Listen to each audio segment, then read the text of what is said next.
ঈদ মোবারক সবাইকে। ঈদ মানে আনন্দ আর লম্বা একটা ছুটির সময়, তাই ঈদের দিন মা কি কি স্পেশাল রান্না করলো বাসায়, আর ঈদের নিমন্ত্রণ খেতে কারা আসলো বাসায়, কার প্লেট থেকে মাংস চুরি হয়েছে, ঈদের সারাটা দিন কিভাবে কাটিয়েছি, কাদের সাথে আড্ডা দিয়েছি, তা জানতে হলে পুরোটা ভিডিও দেখতে হবে। ফাইনালি ঈদ চলে আসলো আর ঈদের ছুটি এখন চলছে। মনে হচ্ছে এই তো ছুটি শেষ হয়ে যাবে। তো ছুটিতে সবাই যার যার আত্মীয় স্বজনদের বাসায় ঘুরতে যায়। সো এখানে চিনিটা কি ভাই এসেছে হালুয়াঘাটে ঘুরতে, তো মা তাদেরকে নিমন্ত্রণ করেছিল দুপুরবেলা।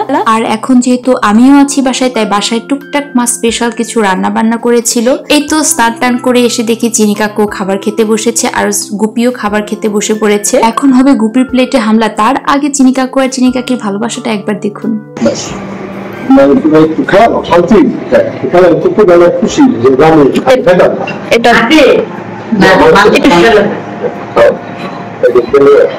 এটা তো দেয়া হবে। যেই বলেছে এই ভিডিও ক্লিপটা দেওয়া হবে, তখন চিনি কাকি হাত দিয়ে না করছিল আর গুপির প্লেটে যে মাংসের পিসটা ছিল সেটাতে হামলা না দিলে তো বিশাল বড় একটা মহা পাপ হয়ে যাবে। সো সেখান থেকে আমি হামলা দিয়ে নিয়ে ফেলেছি একটু মাংসের টুকরা। যাই হোক, আজকে যেহেতু একটা স্পেশাল দিনের জন্য একটু স্পেশাল রান্না বান্নাও ছিল। মা একটু সালাদ করেছিল আর একদম মোচমোচে আলু ভাজি করেছিল। এখানে একটু পেঁয়াজ বেরেস্তা করেছে আর এটা ছিল মাছের মাথা দিয়ে মাছের ডাল আর আমাদের সবার ফেভারিট খাসির মাংস। আচ্ছা, খাসির মাংসে কারা রসুন পছন্দ করেন আমাকে জানাবেন। সো যাই হোক, এখানে একটু মা মাংস রান্না করেছিল, মাছ ভাজি করেছিল আর এখানে ছিল শেষ পাতের চাটনি।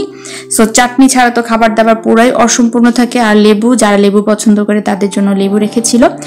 আর এখানে আমরা সবাই বসে এখন একটু গল্প সল্প করে তারপরে খাওয়া দাওয়া করে ফেলবো। চিনি কাকু যেহেতু একটু অসুস্থ, সেজন্য তাকে একটু সবার আগে খাবারটা দিয়ে দিয়েছিল। আর গুপি যেহেতু বের হবে ঘুরতে তার বন্ধুদের সাথে, সেহেতু সেও খাবার টাবার খেয়ে ফেলছিল। এইদিকে ঘরে গিয়ে দেখি শ্রেষ্ঠা বুড়ি ঘুমের জন্য মাথা নামিয়ে দিয়েছে কোলে। ত্রিধারও একেবারে সেম অবস্থা। সো আমি একদম দেরি টেরি না করে তাদেরকে একদম খাবার টেবিলে নিয়ে যাই। প্রথমে শ্রেষ্ঠাকে খাবার দিয়ে দিয়েছি। শ্রেষ্ঠার একবার অবস্থাটা দেখুন। তাকে আমি ডাল দিয়ে মাংসের ঝোল দিয়ে আগে মেখে ভাতটা মুখে দেবো, কিন্তু সে খাবে না। সে আমাকে আঙুল দিয়ে দেখিয়ে দিচ্ছে সে মাংস খাবে আগে, তারপরে সে ভাত খাবে। সো যেই কথা সেই কাজ। আর বাচ্চাদের আবদার হলো রাজা বাদশার আবদার, তাদের মর্জি মতো না চললে তারা আবার পছন্দ করে না। সো তাকে একটু আমি আগে মাংসই মুখে দিয়ে দিলাম যে সে তারপরও খাবারটা শুরু করুক। আমার বাচ্চারা আমরা যা রান্না করি তাই খায়। সো খাবার ঝাল হলেও আমার বাচ্চাদের অ্যাকচুয়ালি কোনো প্রবলেম হয় না, আমরা যেটা রান্না করি সেটাই তারা খেতে পারে। যাই হোক, এদিকে শ্রেষ্ঠাকে খাবার দিয়ে ত্রিজাকেও খাবার খাইয়ে ফেললাম। সো এদিকে আমি শ্রীজাকে বলছিলাম যে তুমিও খাবার খেতে বসে পড়ো গিয়ে, তাহলে আমরা একদম সবাই তাড়াতাড়ি খাবার শেষ করে বসে অনেকক্ষণ গল্প করব। সো শ্রীজা এখানে টেবিলে বসলো, শ্রীজাকে টেবিলে বসিয়ে দিলাম। সো শ্রীজা আবার বলল যে মা আমাকে একটু খাইয়ে দাও। সো আমি আবার তাকেও আবার খাইয়ে দিচ্ছি। শ্রীজা অনেকটা বড় হয়েছে, তারপরেও শ্রীজাকে মাঝে মধ্যে একটু খাইয়ে দিতে হয়, তাহলে তার খাবার টাবারটা তাড়াতাড়ি শেষ হয়ে যায়। কারণ তার খাবার শেষ হলে আমি আবার খাবার নিয়ে বসবো।